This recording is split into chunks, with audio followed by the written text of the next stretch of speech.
us. My name is Sanjita Pradhan. I am the Director of Diversity and Inclusion at the Greater Des Moines Partnership, and really excited for all of you to join us. I apologize if you hear some background noise. We have some roofers working in my house today. Hopefully I don't have to talk too much and I can shut up very quickly, but in October, as all of you know, October is Disability Employment Awareness Month, and we like to share information around all kinds of different untapped talents from the partnership.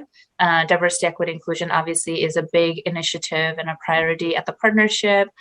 We want diverse populations, we very diverse backgrounds and diverse populations. We don't pigeonhole into, just talking about race or ethnicity. We want to socialize and make sure we share information about wide groups of diverse populations. We have created a toolkit, Untapped Talent Toolkit, to focus on, so far we've focused on 6 groups of untapped talent. As many of you know, that when we say there's low unemployment rate for general population, there's very high unemployment rate for certain groups. And we've made it a priority at the partnership to bring awareness around these 6 different groups of untapped talent. Those are African Americans, LGBTQ individuals, returning citizens, people with disabilities, veterans, refugees, and immigrants. And this year we are also adding a new section in the toolkit for Latinx population. So we will have more information around that. If you are a business partner, if you are advocate, no matter who you are, please help us socialize the content of the toolkit. I will put the link to the toolkit in the chat real quick. There's lots of information around statistics and opportunities for these different groups. But also a lot of contact information for local communities, community organizations where people can connect to work very closely with for employment of these individuals. So I'll put that in the chat. Thank you so much. So without further ado, I think this group knows very well the importance of focusing on people with disabilities, right? So people with disabilities, we know that they make up a little over 12% of the U.S. population, and approximately the same 12% in Iowa's population.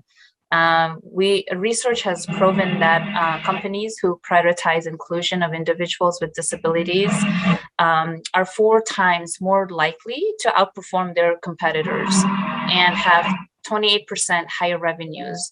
And so we want to make sure that employers know about these, employers know where to find these individuals, employers know how to have inclusive languages in their job description, in their hiring processes. So we are here as a resources to employers in any of those areas. I have 2 wonderful colleagues with me who are going to lead us through an experiential learning.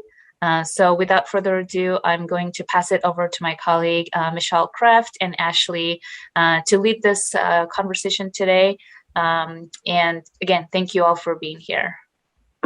Thank you. We are really excited.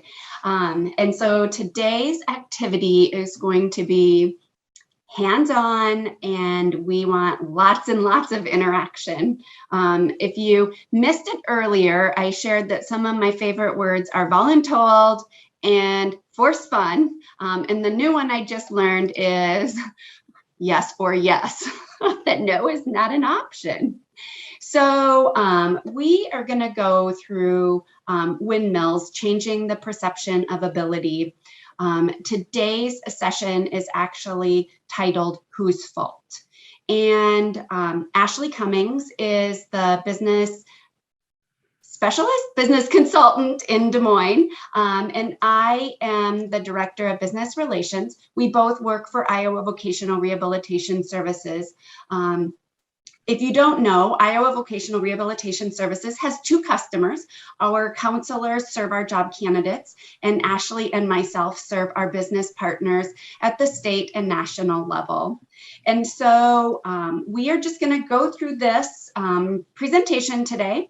I want to tell you a little bit about the background of Windmills. So it was developed by a disabled Vietnam veteran named Rich Pimentel, and he developed this training in 1981. He modified it most recently during COVID to be virtual. So we're excited that we can do this series of trainings virtually. If you would like to know more about Rich, there's a movie about him, and it's called The Music Within, and I highly recommend you watch that movie. It's amazing. So Rich Pimentel, The Music Within, it'll give you a little bit of his history. So we just wanted to kind of talk about a successful diversity program. And so a successful diversity program is reflected in your hiring practices, and it's really embedded into your culture. The hiring and integration of people with disabilities relies on working relationships among many levels of management and staff. The key to effectively evaluate, hire, and promote people with disabilities is, guess what? Communication. So when employees are reluctant to talk to people with disabilities about legitimate disability issues, employment problems can follow. Today's exercise, you're going to read a story, and you're going to see how miscommunication can impact people in the workplace. So the learning objectives for today's training are to improve awareness of the different people in,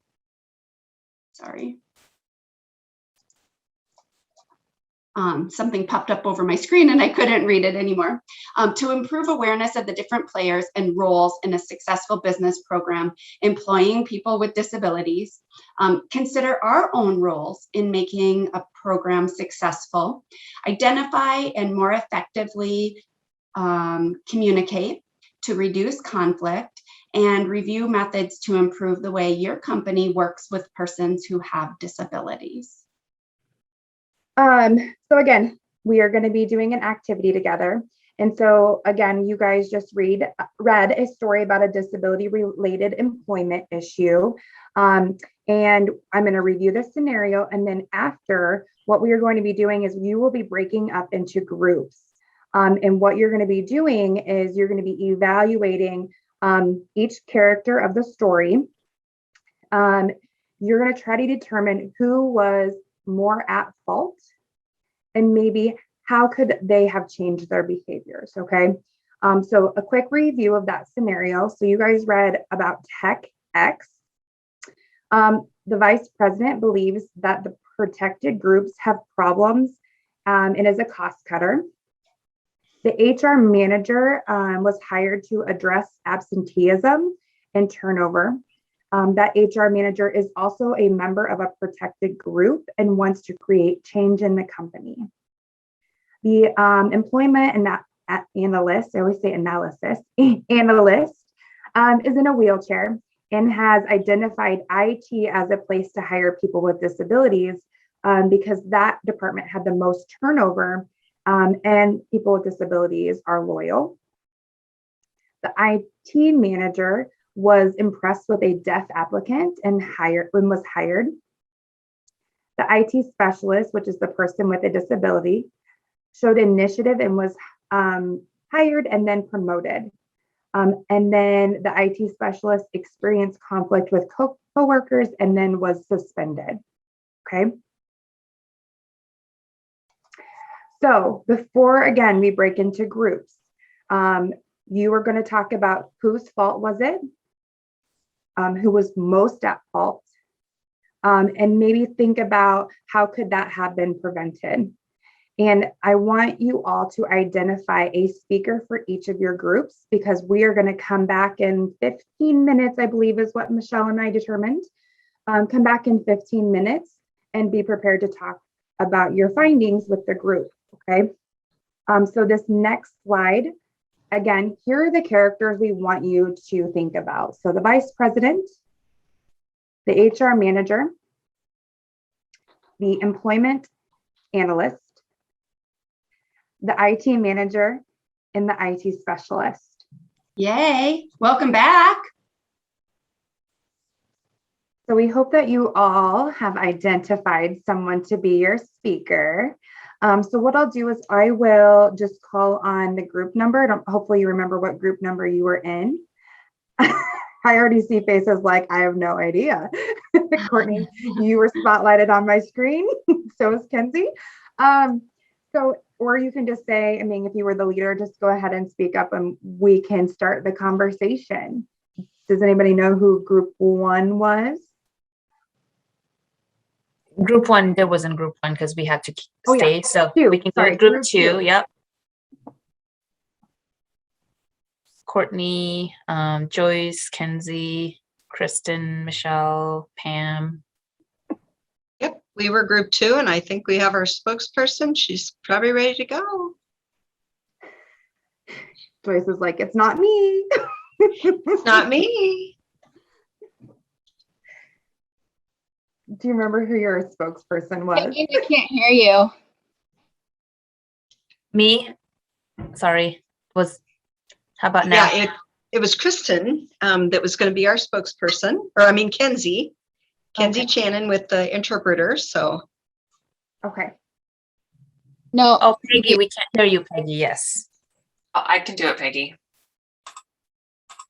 Okay, go ahead. I will. Okay, so now for our group, we agreed that there isn't really one person to blame, but we noticed, the vice president started not being very inclusive, and that meant that he was thinking about, individuals with disabilities, and it already started mentioning, that mindset was already kind of pervasive in the company. So when the HR manager, was thinking about their background and came in, they wanted different kinds of individuals with disabilities to come in. They're thinking about changing the entire structure of the company because she was thinking about her son with the Down syndrome and, oh, sorry. I just here's my spotlighted interpreter. you. Oh, why? Okay, sorry, my interpreter disappeared. So anyway, they were thinking about her son who already, had that, was in that situation, as someone that with a disability, which is absolutely fine. And then, going ahead and hiring a person with a disability for that level 1 IT job was great. That was fine. And then, moving on to level 2, becoming, because of their experience there and their abilities there, and having that deaf individual being allowed to take the training that they offered, even though the seniority wasn't as high as some other people there. And I mean, you can take that kind of, none of those other people were taking that initiative to kind of get into that training and stuff. And I think those emotions and the disagreements were kind of a conflict of culture. And especially during when that argument happened, that was a cultural thing. The person got very thrown off by the person's signing when they became angry. But having the people, the upper people decide to suspend the person with the disability without giving them an opportunity to explain is where, the HR manager really needed to get involved and explain, some of those situations. And that deaf, hard of hearing person is suffering and having some emotional turmoil because, the results, the punishment, without having any kind of voice in the situation or anything like that. There was no evaluation of communication, how we could improve it, no follow-up after everything happened. And, it wasn't very, professional. So like, who's at fault in those kinds of things? It feeds into more disruption within the company, just not having that kind of communication and those kinds of meetings. So that means the HR manager and the VP should have worked together better to have a better culture within the organization. And for the deaf, hard of hearing individual, getting a promotion, I mean, that's something that we usually don't have access to, like that training and being able to get that. And really, with the higher rate of turnover that the company has, they should be considering why that's happening and be looking into those kinds of situations and why there's so much turnover. And I mean, just from the situation, how people were reacting to each other in those situations, there's something going on. There's not a lot of trust within the organization, obviously. Did you guys discuss at all the employment analyst?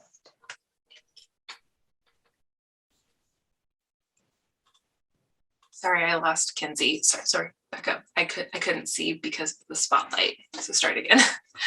Yeah, so the analysts, I think they did their job. You know, we discussed that and we went in and analyzed everything. And I think they noticed, you know, where they could go and that kind of thing. So I think the employment analysts did their job and they figured out. I don't think that they really had they just went in and recognized where people could go in. So I mean, they had the conversation with HR, but really within the actual company's structure and culture, they didn't really have any influence. Okay. Yeah, we did discuss a little bit. We started to go down kind of a rabbit hole with the employment analyst and didn't really have time to finish the dialogue, but it was, as an employment analyst, you know, and as employers, should we be looking at the jobs as we have them defined now? Or should we be looking at whether or not we could define our jobs differently to really open up a wider lane for qualified applicants? But we've, you know, as Kinsey said, the employment analysts kind of did the job they were hired to do. Awesome. Thank you to that group. Michelle and I are not going to talk until we've gone through each one of the groups, okay? Because I'm sure some of you have the same ideas or maybe something different. What about group 3?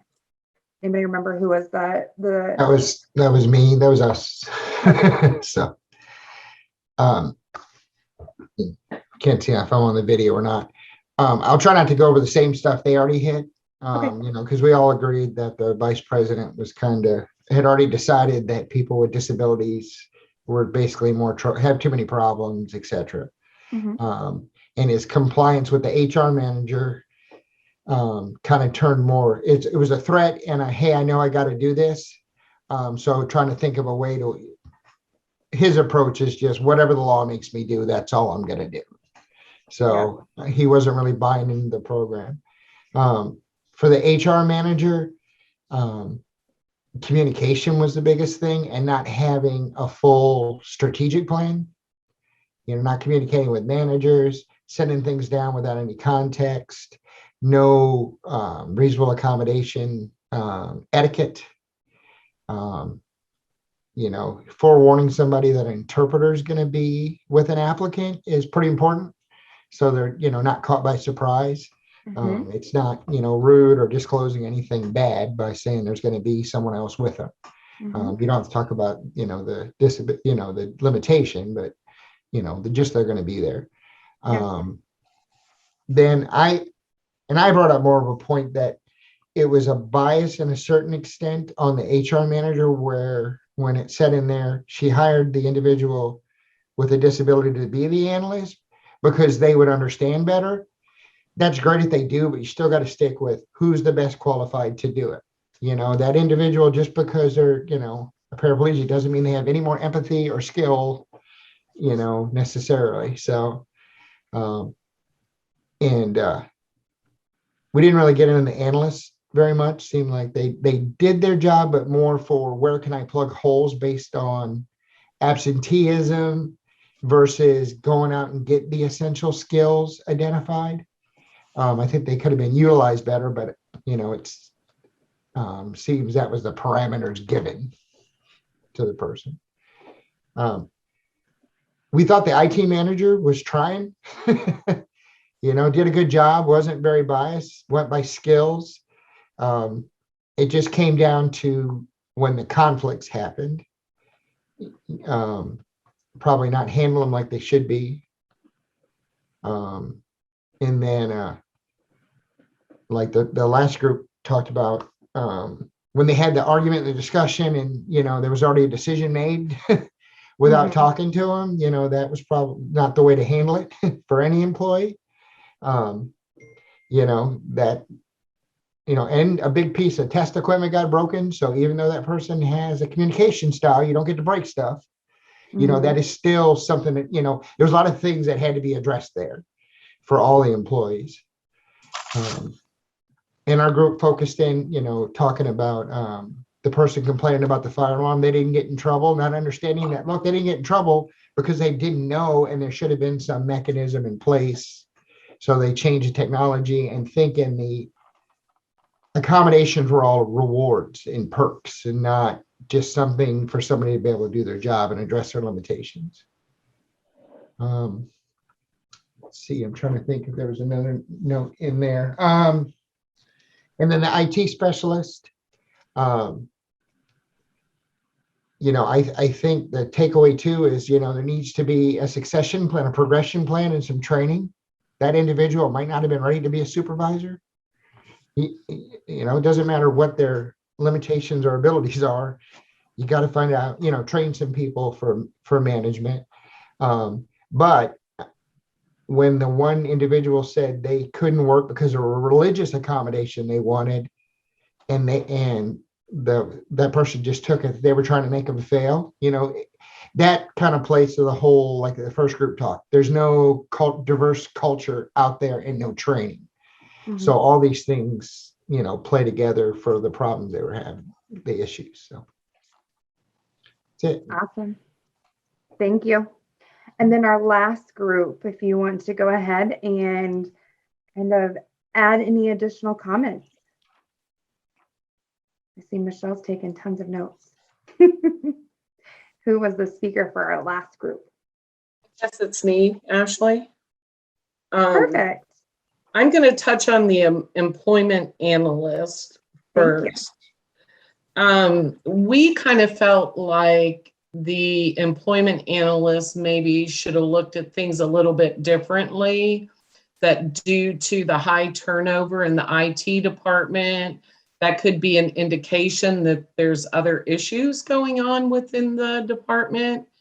And it might have been better to look at a different department to start out with in terms of hiring individuals with disabilities. Our group talked about the fact that if it's a better, more cohesive department, there would be more natural supports in place for those individuals. Just a couple other things I'll touch on. We feel like the culture of the company starts from the top. And so the VP has already, the culture is already there, the belief that individuals with disabilities are not, valued employees and they have problems. So we felt like he needed some training, quite a bit of training, especially in the area of, disability sensitivity, understanding, all those things. We felt like the HR manager really need to do more communication and training with everyone. And she needed the buy-in from the VP, and then the message could have been sent by him, which would have made a difference in all of the departments. Yep.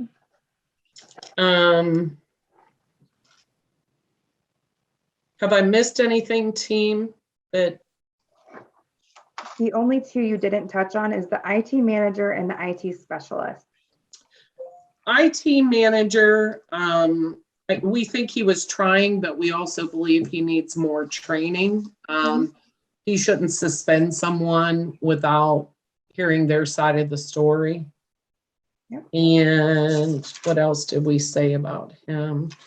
And then the IT specialist, I think he would have been in a different place had the whole situation been handled differently. He wouldn't have felt like people were trying to make him fail. And obviously, he needed some training himself in terms of religious beliefs and how that plays into employment. And if my group wants to add anything else, they can. So I think we heard that there wasn't one person that was at fault. I think we kind of heard everybody had issues. Michelle, I don't know if you were going to take over this section or if I just jumped in.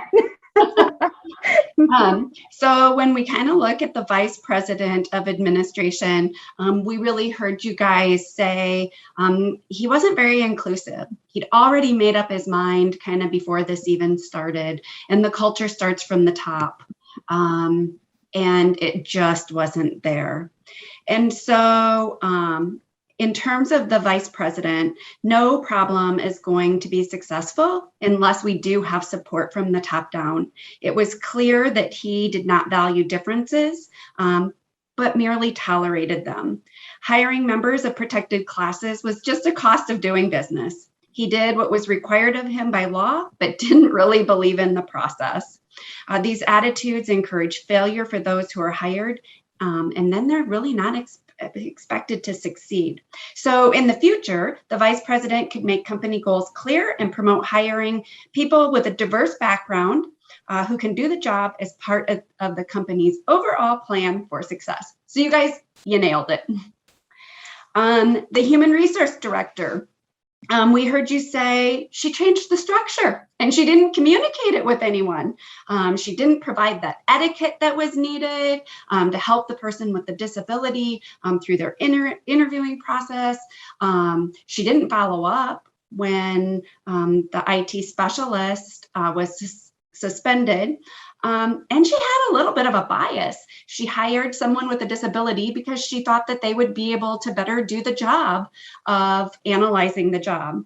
And so just really the HR manager created a whole new class of applicants with the program for persons with disabilities. And this put a lot of pressure on the supervisors to hire someone in this class. At the same time, the manager did not train or prepare the supervisors or staff to work effectively with someone with a disability.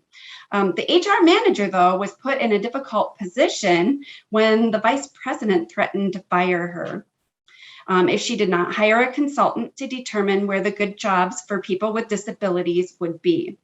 The idea behind hiring that person is as ridiculous as hiring someone to identify jobs for minorities or women.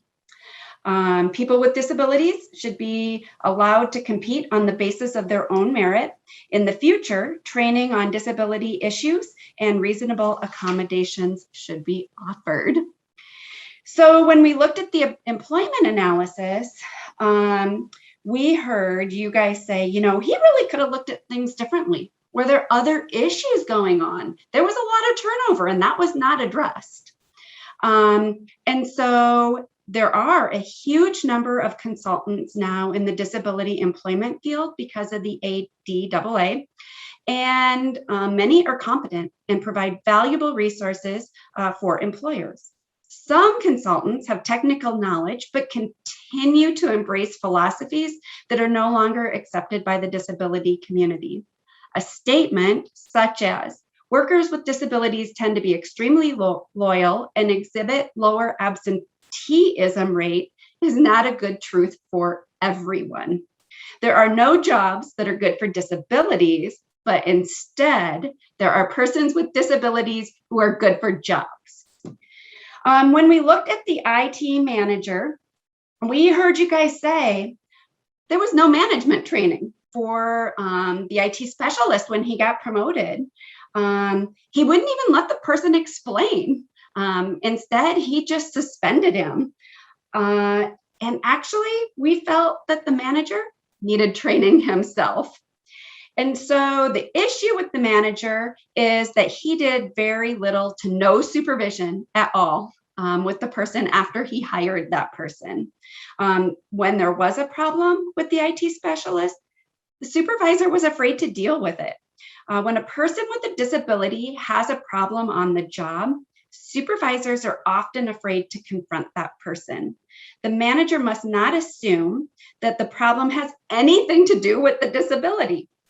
Fear of confronting a person with a disability not only affects the employee's performance, but his or her ability to grow and advance within the organization. The manager should, in the future, realize that good supervision is the right of an employee. Feedback and guidance are critical to growth and development of all employees. And so the last one was the IT specialist. We did hear he broke the rules. He broke a pretty big piece of equipment, and he needs training. He wasn't trained. So many participants are afraid to blame the person with a disability. However, this individual has responsibility, just like everyone, to learn to get along at work and work with everyone else. While a disability is no excuse for poor behavior, people with disabilities have traditionally been hired in industries with no thought or expectations of promotion. When training, the employee with a disability can get feedback he needs to work well and have progress in the job. What are your guys' thoughts on that?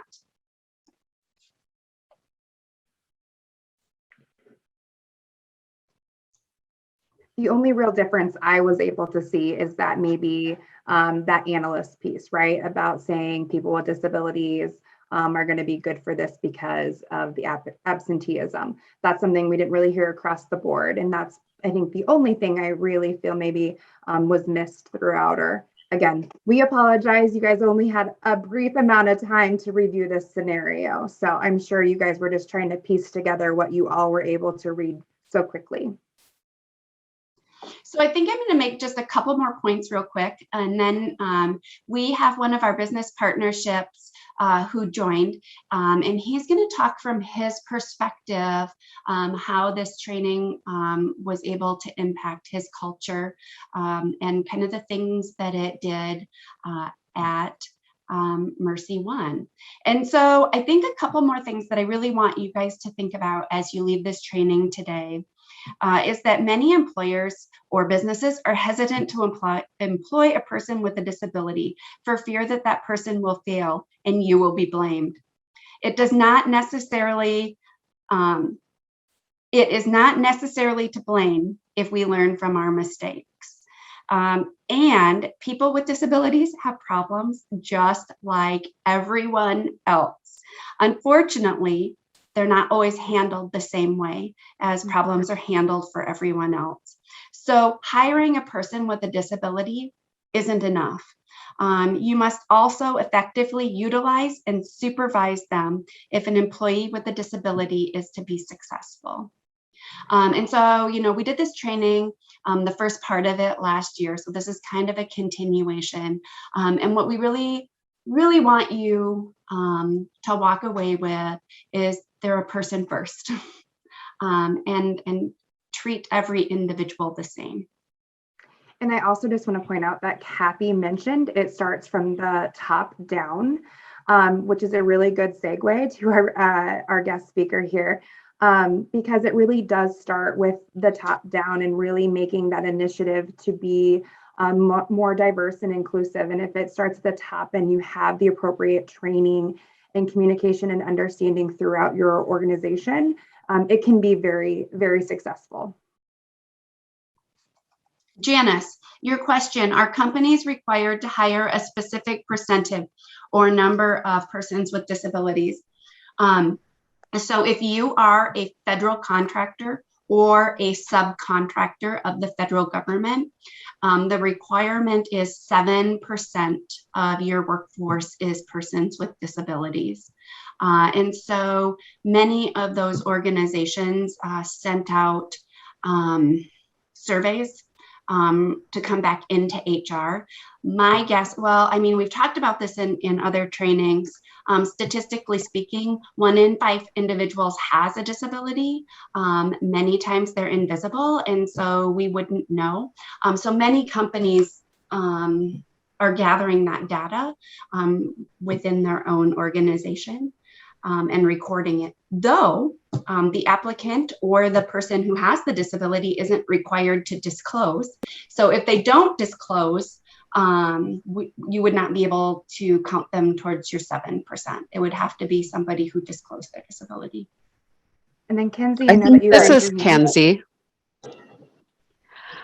So you said the federal government and state or subcontractors under the federal government is supposed to be 7% persons who have a disability. I'm very surprised by that because I don't. It should be clear for everyone, not just federal government. So you and I agree, Kenzie. You're preaching, Kenzie. Yeah. So this comes from the OFCCP, which is the Office of Federal Compliance, the Office of Federal Contracting Compliance Processes. Are the governing agency. And so they are actually doing reviews of all federal government agencies and subcontractors.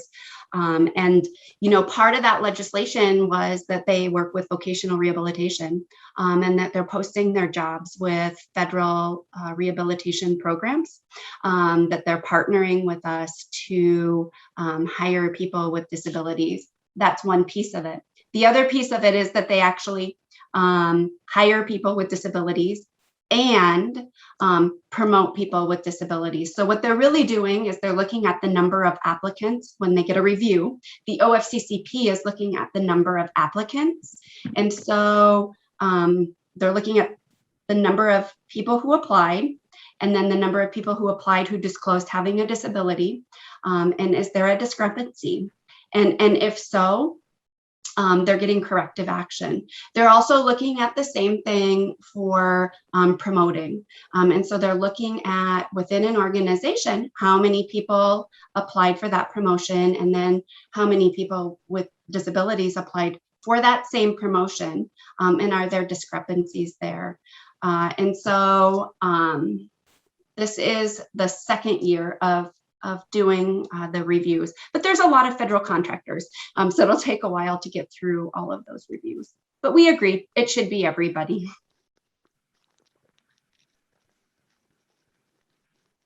Great questions, you guys.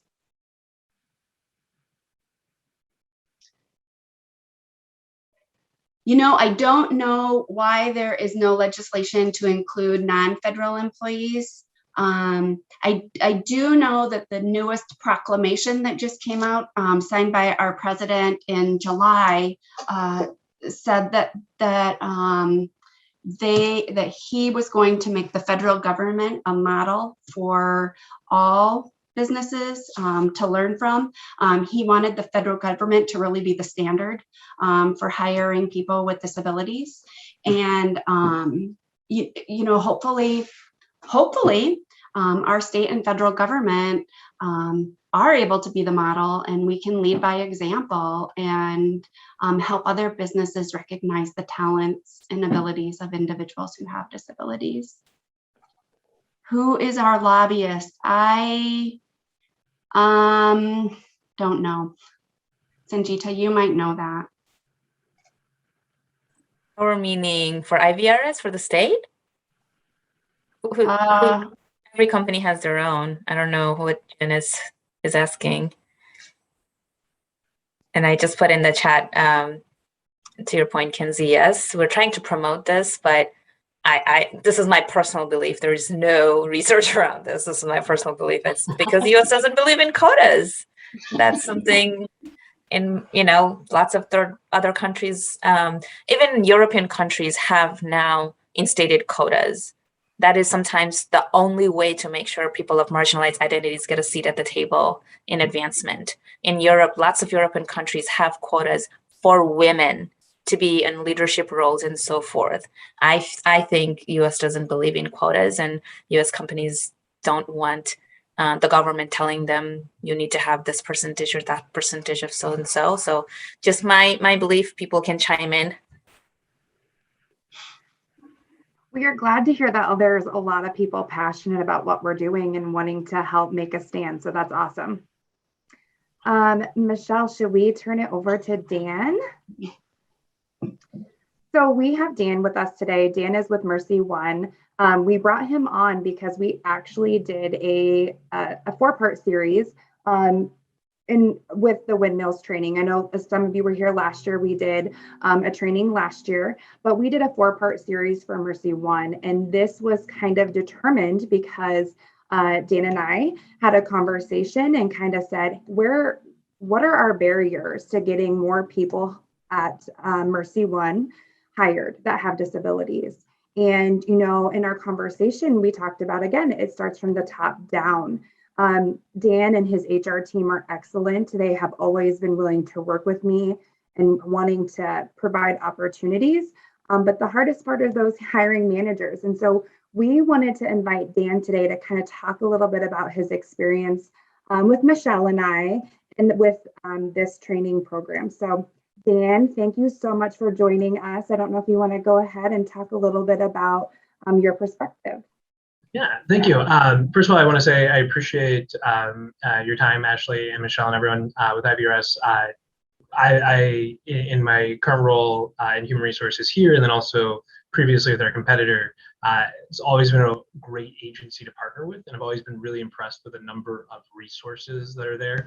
And that really leads into what I think is great about training opportunity, because when I jumped on, I heard individuals talking about that need for education, that all individuals are capable of achieving full performance, but that often there's biases that stop companies from either thinking it'll be successful or even possible. And I really do think that there's very few exceptions. Anyone can achieve any employment, any level of employment if they try hard enough and they have that success. So what I like about the education is that it really, we knew that our leaders were hungry for education. Typically education around the ADA or other laws and compliance are really from a compliance standpoint. How do we not get in trouble? And this was education that took it away from this is compliance. These are things you have to know as an HR professional or as a leader. And here's things that you can do in order to both fill your workforce needs that are really great in a lot of cases right now that I know all employers are feeling, but then also do something that is the right thing to do and to hire individuals with disabilities and to break down those barriers. Something I've spoken about before and something I really like about the vocational rehabilitation counselors when they partner with companies are that they make the companies smarter. They make them better at their job. So many of our leaders, and I'm guilty of this too, we don't review our positions or the way that our work's being done until we have to. And what the voc rehab staff does is really confront, great, you have X, Y, and Z here. And over here you have A, B, and C, but it doesn't necessarily have to be in those 2 job descriptions. You can mix those around so that you can meet the capabilities of somebody, provide employment to somebody and them to feel truly productive and reach their full potential, even if one of those duties provided a barrier that wasn't easy to overcome. And so what I've seen leaders do is redesign their work in a way that makes them stronger and just gives them that engagement with their staff and their work. And so those discussions and making sure that they know not just, it's the right thing to do. I've never encountered a leader in healthcare who hasn't agreed that it's the right thing to do, but often they're worried about how much work it's going to be. And knowing that they have that partnership from IBRS staff has been essential. And then with the trainings that they know what resources are available. If money's the barrier, great. Maybe there's on-the-job training funds. If it's finding accommodations or just imagination that's necessary, there's somebody that's going to specialize in helping out with those as well. So we found the training to be very beneficial. I very much hope that it happens at Mercy One again in the future, and that training is available to everyone. So I'll also work hard to make sure that is resourced. Because I think as HR professionals and as leaders, it's really essential to take these topics away from compliance and into how do we actually have action on them and what resources are available. So, is there anything else you wanted me to talk about or any questions on that? No, you did fantastic. Though, do you mind if we open it up to questions from our audience? Perfect. I also just want to say thank you, Kylie. Kylie, I see you back there. Sorry, you were pinned, kind of funny. Yes, Kylie has also been an excellent partner, just helping me with outreach and really getting connected with their hiring managers.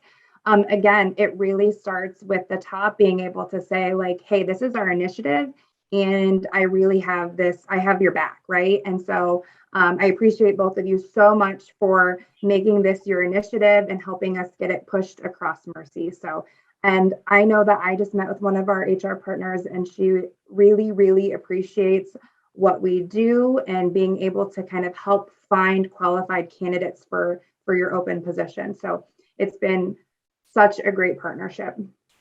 And I should comment, so Kylie and brought her here with me today because she has been so key to helping us develop this partnership. And I think for HR leaders and leaders in general, it does start top down. You have to make it the expectation. And I think within our staff, it is the expectation of my team that we work on this and working very hard to make it the expectation organization wide. But it is a lot of work sometimes. And so having somebody who's energetic about it, who can add that to their portfolio, even if the HR leader or another leader in the organization can't do all of the work, making sure it's an expectation and then identifying individuals that are passionate about it and willing to push that along is really key to our success here anyway.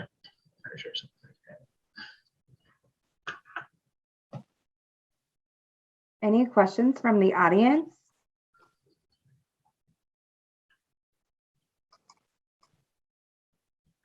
I have a question, Dan, as an employer. Before that, I want to let everyone know we're just pinning Kenzie and the interpreter and the speakers. If your screens are moving around and being funky, we just want them to be able to see each other. So thanks for bearing with that. So one of the reasons I feel like employers don't go full force on this is, again, like we read in the scenario and heard, employers that they feel like there's a lot of work to bring them on, to keep them, who's gonna, be with them, maybe they need special attention. What has been your experience in that? And what are some areas? And I think hopefully folks will agree with me that maybe there are some roles that are not suitable. Again, not all the roles are suitable for me. So it's the same thing for anybody. It doesn't, depending on your ability or your age group or different diverse factors that you bring. But what are some roles that you found success in hiring? And are you making an effort to, how are you making an effort to advance them? Sorry, too many questions in one. Yeah, when you mentioned barriers at first from partnering from the employer side, I think that first one is always there. There's always going to be a misconception or a bias that has to be corrected, and that's where I think it starts with education to make sure that everyone understands that individuals with disability are a very large group, and so if you think that as a group, the individuals with disabilities aren't going to be suitable for your role, that's a bias or a misconception that we need to eliminate early on, because there's going to be somebody. But you're right on that matching skills, both current skills with jobs that are important, jobs that are achievable today is going to be important. But then also goals. An individual with disabilities might have goals to move beyond their current job, just like all of us might, and we want to make sure that their jobs. That they have that potential, that they're potential for upskilling or for gaining higher, newer credentials. And so that just like the rest of us, because an essential part of our jobs is that most of us probably don't want to be in our job forever. We want that opportunity to grow and to move, and we want all individuals to achieve that. I think the number one barrier, though, is you mentioned in the scenario, discussed the amount of work. I think it's the amount of work, but really it's the amount of time. And so making sure that individuals know what resources are available to help you with that it's not all going to be on the leader's shoulder, though a lot of it is. And if you're an HR professional, making sure that you support leaders with that work, because we know that a lot of organizations are running very lean. Healthcare right now is incredibly lean, especially on the leadership side. And so making sure that they know they're going to have the support for it. But again, that still doesn't get all the way there. And so that expectation also helps. It doesn't necessarily have to be tied to a performance goal to be an expectation.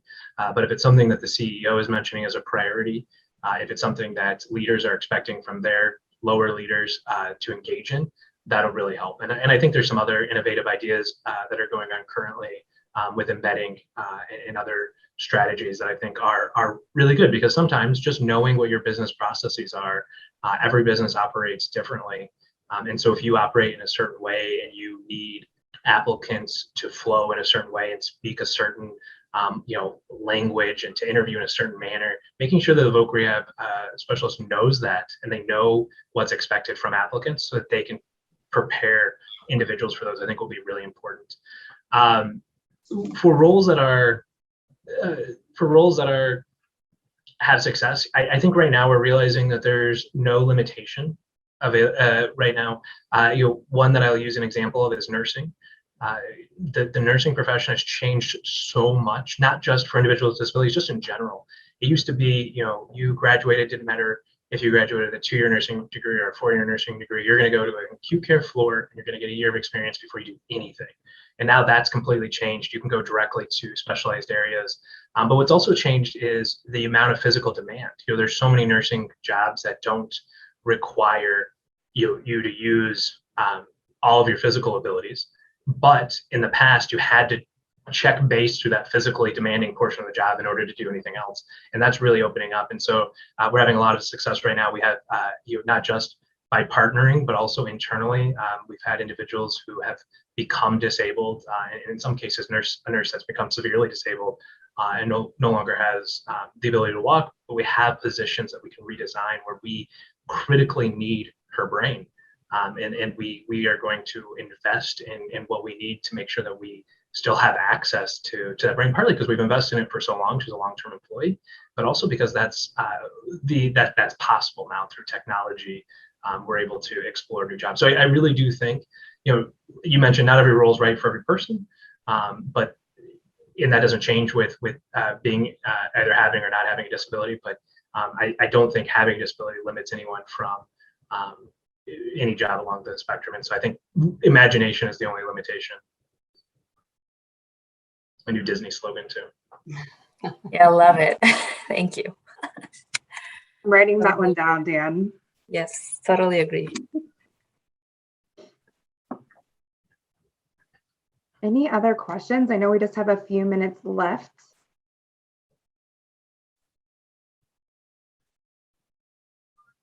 Somebody mentioned earlier quotas in the United States, and I think that's largely probably true, but it doesn't mean you can't have goals for your organization.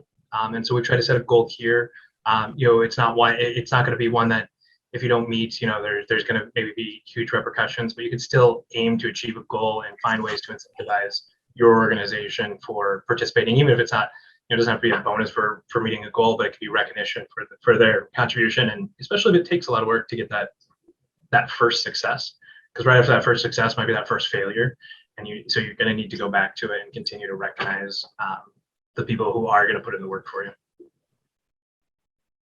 Absolutely. And I think just that is the work of diversity, equity, and inclusion that a lot of organizations who are saying we want to do more in this area, that's what we're encouraging them to do. How are we going to know you've made the difference? Set some goals, do a baseline study of where you're at today first, right? Without knowing who's working for you, you cannot know who's not working for you. And hence you cannot make that intentional outreach. You cannot do that intentional outreach and set goals to say, gee, we don't have anyone with a disability working for us. How are we going to understand that market? How are we going to serve that market? There is a business, there could be a really great business value in bringing that reflective workforce, people who have that experience, who understand that market, who know how to provide services to that community. And so that's the work of diversity, equity, inclusion. We are trying to promote within our employers. While there are no government mandates, this is one way that you can have goals to be more inclusive of all individuals in your organization. So that's a really great point, Dan. Thank you.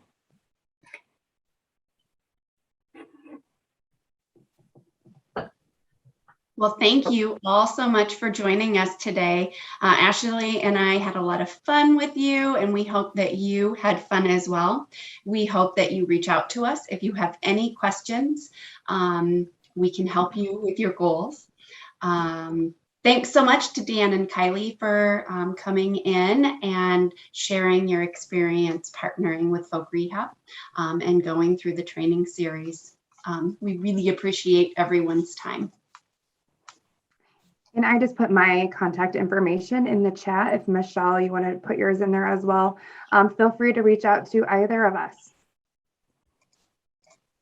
Yeah, thank you, Michelle, Ashlee, and everybody. Thank you for making time. Have a good rest of your afternoon.